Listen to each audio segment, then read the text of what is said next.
அந்த வேதனை என்ற உணர்ச்சிகள் நமக்குள் இருந்தா நாம் செயல்ல வேதனை அதிகமா இருக்கும். நாம் எடுக்கக்கூடிய இந்த வேதனை என்ற விஷயத்தின் தன்மை அதனை உணரச் செய்து உடனே ஆர்வத்தை கூட்டும், அதை எடுத்துக்கொள்ளும். ஆனா இந்த துருவ நட்சத்திரத்தின் உணர்வு நாம் பெற வேண்டும் என்று எண்ணும் போது அந்த விஷயத்தால் இயங்கிக் கொண்டிருந்த உணர்வுகள் அணுக்கள் சோர்வடையப்படும் போது நம்மை எழுந்திருக்க விடுவதில்லை, அது சோர்வடைந்து விடுது. ஆக விஷத்தின் ஊக்கமே நமக்குள் வலிமை கொடுக்குது. ஆனால் அதே சமயத்தில் நாம் தியானத்தை எடுத்து நம் உடல் உறுப்புகளை ஏற்கனவே இந்த விஷயத்தின் தன்மையை தனிய போகும்போது நம்மால் முடியாது போகுது. அந்த மாதிரி நேரங்கள்ல தான் மீண்டும் அந்த துருவ நட்சத்திரத்தின் பேரொருளும் பேரொழியும் நாம் பெற வேண்டும் என்று நாம் இரத்த நாணயங்களை கலந்து என் உடல் உறுப்புகளை உருவாக்கி அணுக்கள் பெற வேண்டும் என்று அதை செலுத்தி பழக வேண்டும்.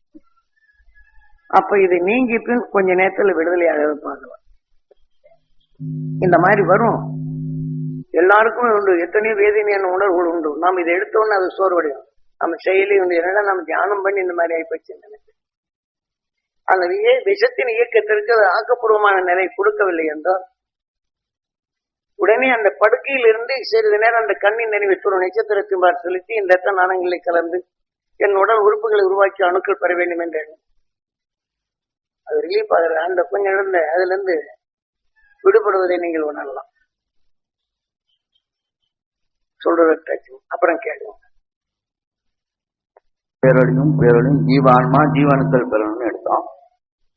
அதுக்கு முன்னாடி சாமிகள் உடல் அங்கங்கள் உள்ள அணுக்கள் பெறணும் அப்படின்னு எடுக்க சொல்லும் போது அது எடுக்க நேரிட்டது. அதை எடுத்து பழகிட்டு இருந்த போது ஒரு நாள் துருவதியானத்தில் அந்த மாதிரி எடுக்கும்போது என் உடல் உள்ள அங்கங்கள் அனைத்தையும் நான் பார்க்கிறேன், எப்படி துடிப்புகள் எப்படி இருக்கு.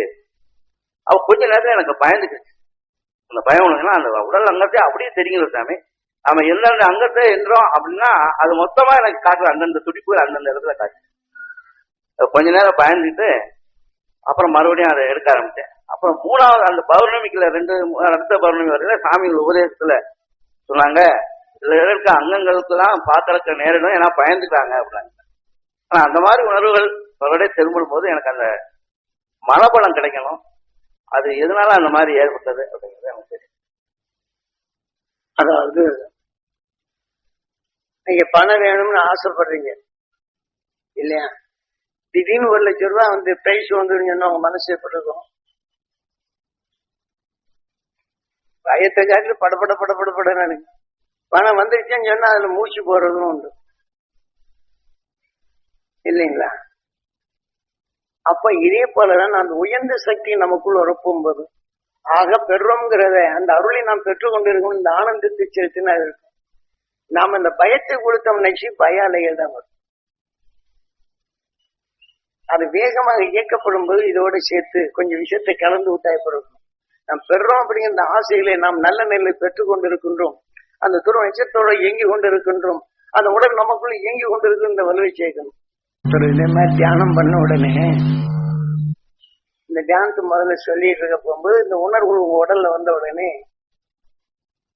உள்ளுக்கு போனோம், உங்க உடல்ல இருந்து ஒரு வெளிச்சம் வருங்க அப்படின்னு. அந்த வெளிச்சம் அதே மாதிரி தீவிரமா பிடிச்ச ஒரு தீவிரமா அந்த இது வந்தது.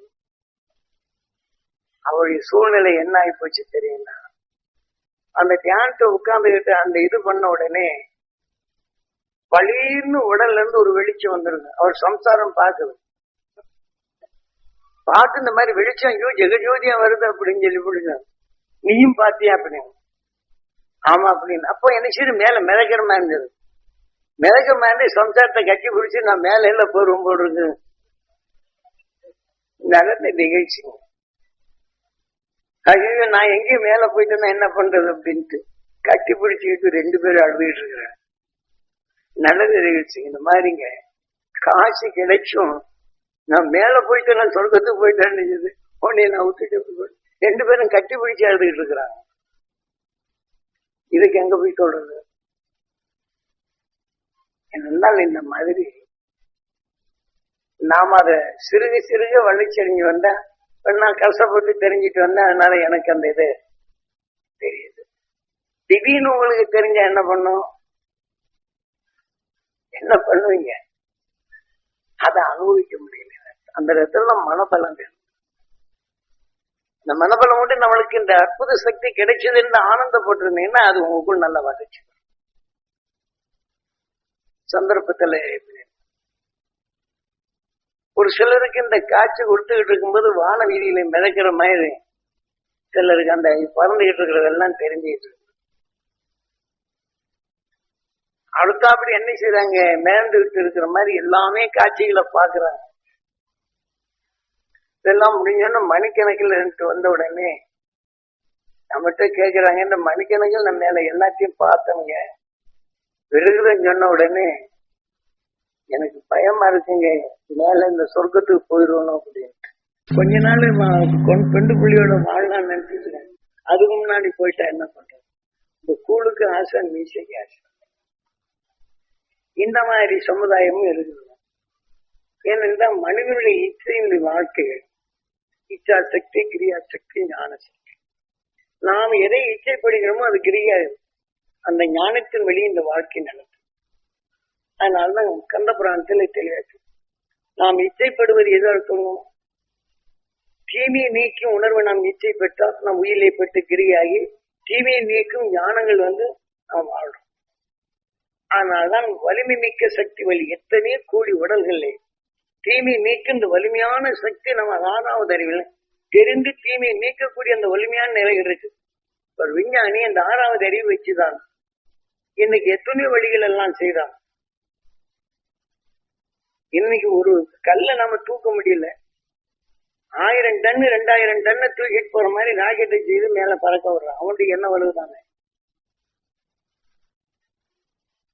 அவன் என்ன வலுவை செலுத்தி அதனால அந்த தூக்கக்கூடிய சக்தியை செய்திருக்கிறான்.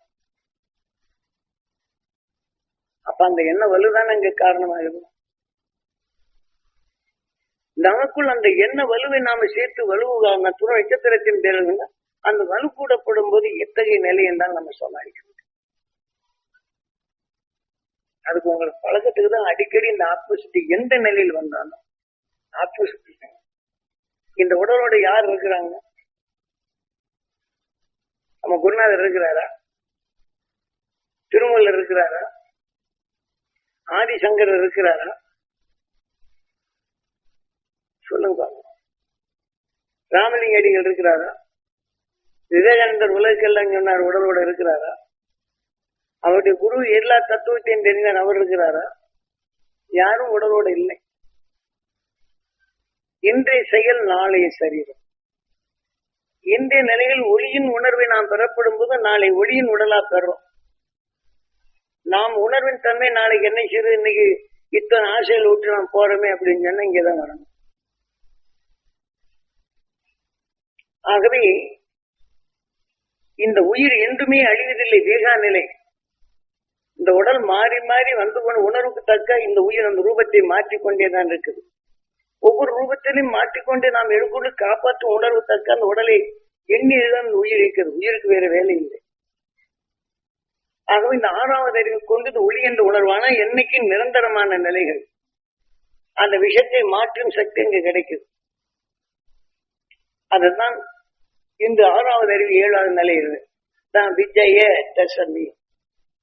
வான்வீதியிலே தோன்றிய உயிர் இந்த மனிதனான பின் 10வது நிலை பெற வேண்டும். ஒன்று கூட அதை நிவர்த்தி செய்யணும். அதான் விஜயதசமி தெளிவா சொல்லி காட்டுறாங்களே. ஏகாதேசி விரதம், பகமே இல்லாத ஏகாதேசின்னா எந்த உடலும் என்னை இழுக்கிறாரோ அந்த 10வது நிலை அடையிறதுக்கு என்னை திட்டினாலும் ஒழுப்பினாலும் கூட அவங்கள பற்றி எந்த அவங்களுக்கு நல்ல புத்தி வரட்டும், நல்ல நிலை வரட்டும். இது என்பது அவங்க தீமை என்ற உணர்வு நமக்குள் கெட்டதை சாதிக்க நம்ம கெட்ட அடுக்குள்ள வளர்க்காம எடுக்கிறது. இதுதான் ஏகாதேசி விரதம்ங்கிறது.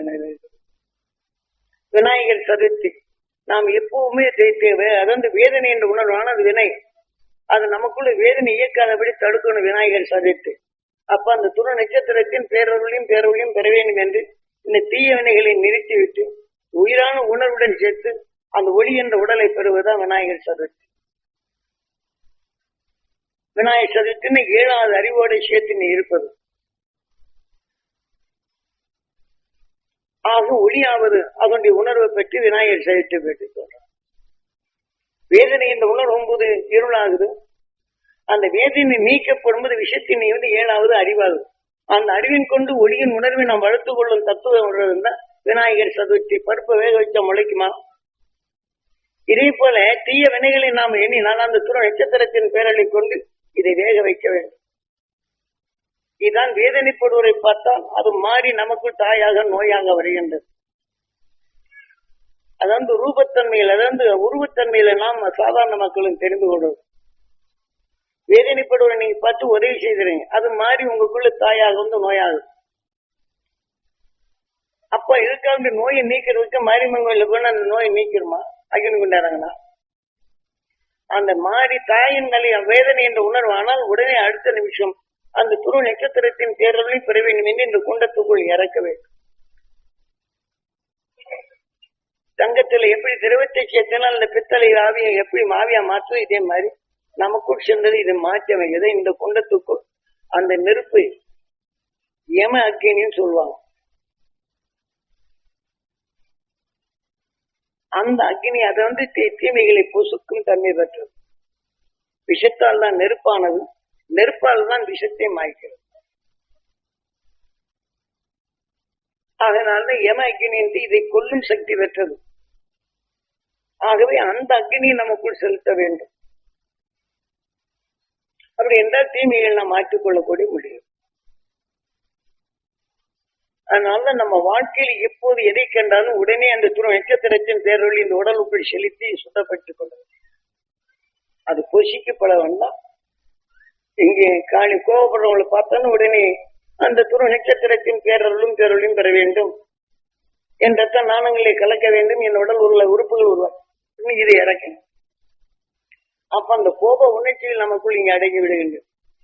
அவன் பொருள் அறிந்து செயல்படும் சக்தி பெற வேண்டும். யாருக்கும் 2 பேர் சண்டை போடுறாங்க, கோவிச்சுக்கிறாங்க. அவங்களுக்கு சாந்தமும் ஞானமும் விவேகமும் அவங்க பெற வேண்டும் என்ற உணர்வை செலுத்தினா நமக்குள் மிளகாயை எடுத்து குழம்போட போடும்போது எப்படி அந்த மிளகா ருசியா மாறுதோ, இதேபோல் அந்த கார உணர்வுகள் நமக்குள் அந்த காரத்தை ஈர்க்காதபடி நமக்குள் சுவை கொண்ட உணர்ச்சி நல்ல எண்ணங்களை தோற்றுவிக்க அந்த உணர்ச்சியை தோன்றும் சக்தி வரும். அது அவங்களுக்கு கோபமா இருக்கும்.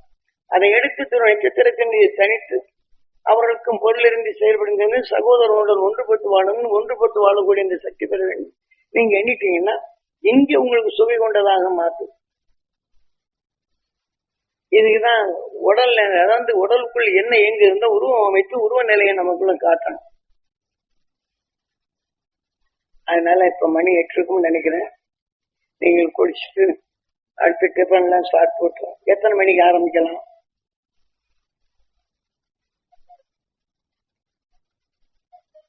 10 மணிக்கு ஆரம்பிக்கலாம். எல்லாரும் 10 மணிக்கு எல்லாம் ரெடி ஆயிட்டீங்க. 10 மணிக்கு ஆரம்பிக்கும் போது இதே மாதிரி கேள்விகள்லாம் கேட்பேன். கேள்வி கிடைக்கிறது. ஆனா உங்களை அதாவது உங்க அனுபவத்தை சொன்னா அந்த அனுபவத்தை தெரிஞ்ச அனுபவத்தை கூட சொல்ல முடியாது. நாளைக்கு யாருக்கு இங்க என்னத்தை எடுத்து சொல்ல போறீங்க? தெரிஞ்ச அனுபவங்களை உங்களால சொல்ல முடியல. நான் எத்தனை கோடி அனுபவங்களை நான் திருப்பி உங்ககிட்ட ஞாபகப்படுத்திட்டு இருக்கேன். உங்க வாழ்க்கையில இந்த தியானத்தால தீமைகள் நீக்கிறதை எடுத்து சொல்ல முடியலன்னா நீ அடுத்தவங்களுக்கு எப்படி நீங்க சொல்ல போறீங்க? இதெல்லாம் நாளை எதிர்காலம் இருக்கக்கூடிய விஷத்தன்மையிலிருந்து நாம் மாற்றுவதற்கு மிகப்பெரிய சக்தி ஆயத்து சாதாரண இல்லை உங்களுக்கு. இதெல்லாம் ஒவ்வொரு சாதனங்களை பார்த்தோம்னா அவங்க சொல்ற பத்தி கட்டுப்பாட்டு வந்த ஒரு பாடு, அதுக்குன்னு அவங்களுக்கு காசை கொடுத்து போட்டு நீ எந்த அளவுக்கு எப்படி வர்ற அப்படின்னு தெரிஞ்சு அதுக்கப்புறம் தான் சொல்லுவேன். நான் இவ்வளவு பப்ளிக்ல வந்து ஒரு பப்ளிக் கூடத்துல கூட நீங்க இது தாராளமா செய்யுங்கன்னு சொல்றேன். அதுலயும் நீங்க தியான வழி என்பது காசு செலவழிச்சு அதெல்லாம் கொடுத்து எல்லாரும் பெறணும் ஆசைகளை செய்யணும். அவங்ககிட்ட காசு ஏதாவது வாங்க, அந்த பேரென்பை வளர்க்கறதுக்கு செய்யறோம். எத்தனை பேர் அது வாங்குறாங்க பெறாங்க அப்படின்னா இதெல்லாம் நாம் உயிரே கடவுள் உடலே கோயில். அதனால நாம சேவை செய்யறோம். ஆண்டவன் வீட்டில் கூட இந்த ஆலயம் பரிசுத்தமாகணும் தான் நம்ம குருநாதர் காட்டிய வழியில் நாம் பரிசோதப்படுத்திட்டு காசும் பணம் நமக்கு தவறவில்லை. ஜட்ட சொக்கா எல்லாம் இருக்கு.